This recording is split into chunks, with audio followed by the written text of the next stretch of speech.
Hi friends, అందరికీ మన technical వినోదం ఛానల్ తరఫున స్వాగతం సుస్వాగతం. ఈరోజు ముఖ్యంగా రేషన్ కార్డుల పంపిణీ గురించి మీకు చిన్న అప్డేట్ ఇవ్వడానికి మేము ముందుకు వచ్చాను. ముందుగా ఎవరైనా మన ఛానల్ని సబ్స్క్రైబ్ చేసుకోకుండా ఉంటే తప్పకుండా సబ్స్క్రైబ్ చేసుకోండి. అదేవిధంగా మన వీడియోని కూడా లైక్ చేయండి.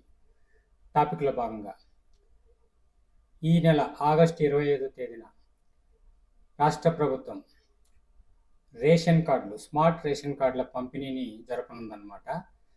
దానికి సంబంధించి చాలామంది ఇదివరకే రేషన్ కార్డులో తమ పేర్లలోని తప్పులు, అదేవిధంగా వయసుకు సంబంధించి కానివ్వండి, ఏవైనా తప్పులున్నా, అదేవిధంగా ఈకేవైసీ అప్డేట్ చేయించుకొని ఉంటారు. అటువంటి వాళ్ళకు అప్డేట్ చేయించుకునే వాళ్ళు వాళ్ళ పేర్లు వచ్చాయా లేదా, అదేవిధంగా వాళ్ళ పేర్లు యాక్టివ్లో ఉన్నాయా లేదా అని తెలుసుకోవాలి అనుకుంటే తప్పకుండా ఇప్పుడు నేను మీకు వీడియో రూపంలో డైరెక్ట్గా చూపిస్తాను అన్నమాట. ఏ విధంగా మీరు మీ పేర్లను చెక్ చేసుకోవాలని డిస్క్రిప్షన్లో లింక్ ఇస్తాను. ఆ లింకును మనకు ప్రభుత్వం ప్రొవైడ్ చేసిందనమాట. ఆ లింక్ ద్వారా మీరు ఓకే చేసి ఏ విధంగా మీ పేర్లను చెకింగ్ చేసుకోవాలి అని తెలియజేస్తాను. రాష్ట్రం మొత్తం మీద 4,29,79,897 మంది లబ్ధిదారులు అర్హత పొందిన వాళ్ళు ఉన్నారనమాట ఈ రేషన్ కార్డుకు సంబంధించి. అదేవిధంగా మన రాష్ట్రం మొత్తం మీద 1,45,97,486 కొత్త స్మార్ట్ రేషన్ కార్డులను పంపిణీ చేయనుందన్నమాట ప్రభుత్వం. కాబట్టి ఇంతమంది ఉన్నారనమాట, ఇన్ని కార్డులు ఉన్నాయి, ఇంతమంది ఉన్నారు.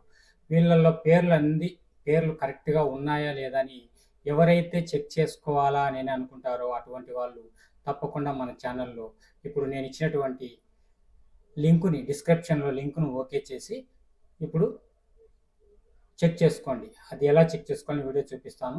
వీడియోలోకి వెళ్దాం రండి. హాయ్ ఫ్రెండ్స్, రండి. ఇప్పుడు మీరు ఏం లేదు, మీ మొబైల్లోనే గూగుల్లోకి వెళ్ళి గూగుల్లో నుండి మీరు AEPOS అని మీరు టైప్ చేయగానే ఆటోమేటిక్గా దానికి సంబంధించిన లింకు సర్చ్ బార్లో ఓపెన్ అవుతుందన్నమాట. ఆ లింకుని మీరు డైరెక్ట్గా ఓపెన్ చేయండి. ఓపెన్ చేయగానే ఈ విధంగా వస్తుందన్నమాట. పైన రేషన్ కార్డ్ అని ఉంది చూడండి, డాష్ బోర్డ్లో అక్కడ పైన చూడండి ఎర్రో మార్క్ ఉంది. ఆ ఆర్సీ డీటెయిల్స్, ఈ రేస్ కార్డ్ డీటెయిల్స్ని మీరు క్లిక్ చేయగానే ఆటోమేటిక్గా మళ్ళీ డాష్ బోర్డు ఓపెన్ అవుతుందన్నమాట. కొద్దిగా సర్వర్ నెట్ స్లోగా రావడం వల్ల కొంచెం స్లో అవుతుంది ఫ్రెండ్స్. చూడండి, మీరు ఏం లేదు, మీ మొబైల్లోనే మీరు చెక్ చేసుకోవచ్చు, పెద్ద కష్టం ఏం లేదు. మీ మొబైల్లోనే మీరు చెక్ చేసుకునేదానికి అవకాశం ఉందన్నమాట.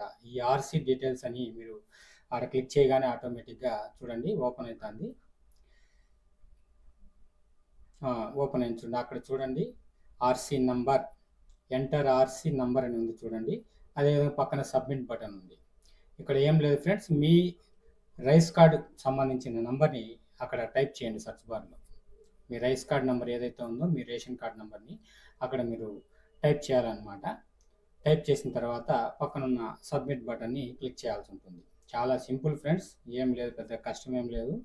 మీరు డిస్క్రిప్షన్లో ఇచ్చిన లింకుని క్లిక్ చేయగానే ఆటోమేటిక్గా ఈ విధంగా ఓపెన్ అవుతుంది. డాష్ బోర్డ్లో ఆటోమేటిక్గా మీరు ఈ ఆర్సీ డీటెయిల్స్ అని టైప్ చేసిన వెంటనే ఈ విధంగా ఆర్సీ నెంబర్ అడుగుతుంది. మళ్ళీ డాష్ బోర్డ్లో ఈ విధంగా మీరు ఆర్సీ నెంబర్ని టైప్ చేసి రేషన్ కార్డ్ నెంబర్ని సబ్మిట్ బటన్ని క్లిక్ చేయండి.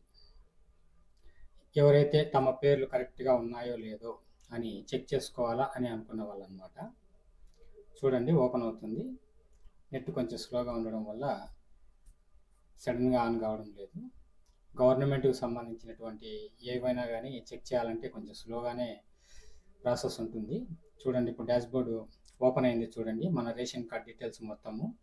ఎందుకంటే రేషన్ కార్డ్ నెంబర్ కానివ్వండి, డీటెయిల్స్ కానివ్వండి కనిపించకూడదు అని చెప్పి నేను ఈ బ్లర్లో ఉంచాను అనమాట. చూడండి మొత్తం క్లియర్గా కనిపిస్తుంది. అదే చూడండి, పేర్లన్నీ వస్తున్నాయి చూడండి, ఫుల్ డీటెయిల్స్ మొత్తం ఓపెన్ అవుతుంది చూడండి. అదే ఇప్పుడు చూడండి, ఇక్కడ చూడండి ముందు స్టార్టింగ్లో సీరియల్ నెంబర్లు, తర్వాత మెంబర్ నేమ్స్ ఉన్నాయి, ఆ తర్వాత రేషన్ కార్డ్ డీటెయిల్స్ అవన్నీ ఉంటాయి. అవన్నీ బ్లర్లో పెట్టాను అనమాట. ఇప్పుడు చూడండి, ఇక్కడ ఆధార్ సీడెడ్ అని ఉంది చూడండి. అంటే అందరి ఆధార్ నంబర్లు యాక్టివేషన్లో ఉన్నాయని అర్థం. అదేవిధంగా చూడండి కేవైసీ స్టేటస్ వై అంటే వై అంటే ఎస్ అని కేవైసీ స్టేటస్ ఉంది, వాళ్ళందరూ కేవైసీ చేయించుకున్నారు అని. ఈ విధంగా పేర్లకు సంబంధించి క్లియర్గా వచ్చినాయి చూడండి. అదే విధంగానే మీ పేర్లు కూడా పర్ఫెక్ట్గా ఉన్నాయా లేదా, స్టూడెంట్స్ ఉంటారు, చదువుకుంటూ ఉంటారు, అటువంటి వాళ్ళ పేర్లో ఈ ఒక చిన్న అక్షరం మార్పున చాలా ఇబ్బందులు ఫేస్ చేయాల్సి ఉంటుంది. అందువల్ల మీరు మీ పేర్లు కూడా ఇదే విధంగా వస్తాయి, మీరు చెక్ చేసుకుంటారని ఆశిస్తున్నాను. ఇదే విధంగా ప్రభుత్వానికి సంబంధించిన అన్నీ నేను అప్డేట్ ఇస్తుంటాను. ఇంకా ఏమైనా సబ్స్క్రైబ్ చేసుకోకపోతే సబ్స్క్రైబ్ చేసుకోండి.